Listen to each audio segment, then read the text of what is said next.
കൊച്ചിയിൽ നടിയെ ആക്രമിച്ച കേസിൽ അതിജീവിതയെ അധിക്ഷേപിച്ചും പേര് പരാമർശിച്ചുമുള്ള വീഡിയോയിൽ പ്രതി മാർട്ടിൻ ആന്റണിക്കെതിരെ കേസ്.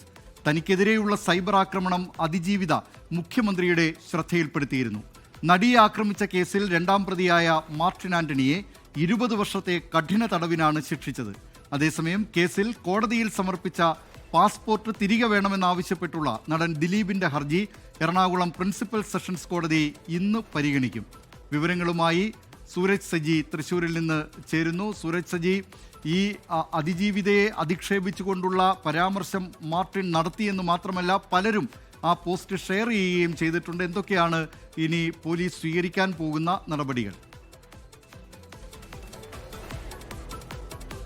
ദിലീപ് കുമാർ, കൊച്ചിയിൽ നടിയെ ആക്രമിച്ച കേസുമായി ബന്ധപ്പെട്ടുകൊണ്ട് ശിക്ഷാവിധി പുറത്തു വന്നതിന് ശേഷമാണ് ഈ അതിജീവിതയെ അപമാനിച്ചുകൊണ്ട് ഇത്തരത്തിൽ ഈ സോഷ്യൽ മീഡിയ ഹാൻഡിലുകളിൽ വ്യാപകമായ ഒരു വീഡിയോ പ്രചരിപ്പിക്കപ്പെട്ടത്. അത് രണ്ടാം പ്രതിയായിട്ടുള്ള മാർട്ടിൻ ഈ അതിജീവിതയുടെ പേരെടുത്ത് പറഞ്ഞുകൊണ്ട് അവരെ അധിക്ഷേപിക്കുന്ന തരത്തിലായിരുന്നു ഈ വീഡിയോ ചിത്രീകരിച്ചത്. ആ സംഭവത്തിലാണ് ഇപ്പോൾ തൃശൂർ സൈബർ പോലീസ് കേസെടുത്തിരിക്കുന്നത്. മാർട്ടിനെ ഒന്നാം പ്രതിയാക്കിയാണ് ഇപ്പോൾ കേസെടുത്തിരിക്കുന്നത്. അതോടൊപ്പം തന്നെ ഈ വീഡിയോ പ്രചരിപ്പിച്ച ആളുകളുണ്ട്, ഈ സൈബർ ഹാൻഡിലുകൾ ഓപ്പറേറ്റ് ചെയ്ത ആളുകളുണ്ട്, അവരെ കൂടി പ്രതി ചേർക്കും എന്നുള്ളതാണ് പോലീസ് ഇതിൽ അറിയിച്ചിട്ടുള്ളത്. അതോടൊപ്പം തന്നെ ഈ സംഭവവുമായി ബന്ധപ്പെട്ടുകൊണ്ടൊരു നിർണായക ഒരു കണ്ടെത്തലിലേക്ക് അല്ലെങ്കിൽ ഒരു അന്വേഷണത്തിലേക്ക് പോലീസ് ഇപ്പോൾ കടക്കുന്നത് ഈ വീഡിയോ ചിത്രീകരിച്ചത് ആര് എന്നതിലേക്കുള്ള അന്വേഷണത്തിലേക്ക് പോലീസ് കടന്നിരിക്കുന്നു. കാരണം ഏതെങ്കിലും തരത്തിൽ ഇതിന് പിന്നിൽ ഒരു ഗൂഢാലോചന ഉണ്ടോ എന്ന കാര്യം പോലീസ് സംശയിക്കുന്നുണ്ട്. ബോധപൂർവമായി ഈ വിധിക്ക് പിന്നാലെയാണ് ഈ വീഡിയോ പ്രചരിപ്പിക്കപ്പെട്ടത്. അതുകൊണ്ട് തന്നെ ആരെയെങ്കിലും വെള്ളപൂശുന്നതിന് വേണ്ടി ഒരു ഗൂഢാലോചന നടത്തിക്കൊണ്ട് തയ്യാറാക്കിയ വീഡിയോ ആണോ എന്നത് പോലീസ് സംശയിക്കുന്നുണ്ട്.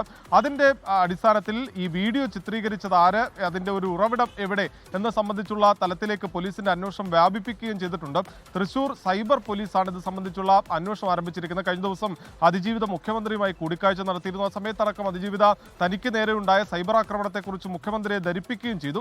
അതിനുശേഷമാണ് ഇന്നലെ അതിജീവിതയ്ക്ക് വേണ്ടി കുടുംബം തൃശൂർ സിറ്റി പോലീസ് കമ്മീഷണർക്ക് ഒരു പരാതി നൽകുന്നത്. ആ പരാതിയിന്മേലാണ് ഇപ്പോൾ കേസെടുത്ത് അന്വേഷണം ആരംഭിച്ചിരിക്കുന്നത്. ഇപ്പോൾ പോലീസ് പറയുന്ന ഒരു പ്രധാനപ്പെട്ട കാര്യം, ഈ വീഡിയോ ആരൊക്കെ പങ്കുവച്ചു, ഏതൊക്കെ സൈബർ ഹാൻഡിലുകളാണ് ഈ വീഡിയോ പ്രചരിപ്പിച്ചത് എന്നതടക്കമുള്ള കാര്യങ്ങൾ പോലീസ് നിരീക്ഷിച്ചു വരികയാണ്. അത്തരത്തിൽ ഈ വീഡിയോ പ്രചരിപ്പിച്ചവർക്കെതിരെയും നടപടി ഉണ്ടാകുമെന്ന് പോലീസ് ഈ ഘട്ടത്തിൽ വ്യക്തമാക്കുകയും ചെയ്യുന്നുണ്ട്. ദിലീപ് കുമാർ, വിവരങ്ങൾ നൽകിയത് തൃശ്ശൂരിൽ നിന്ന് സൂരജ് സജി.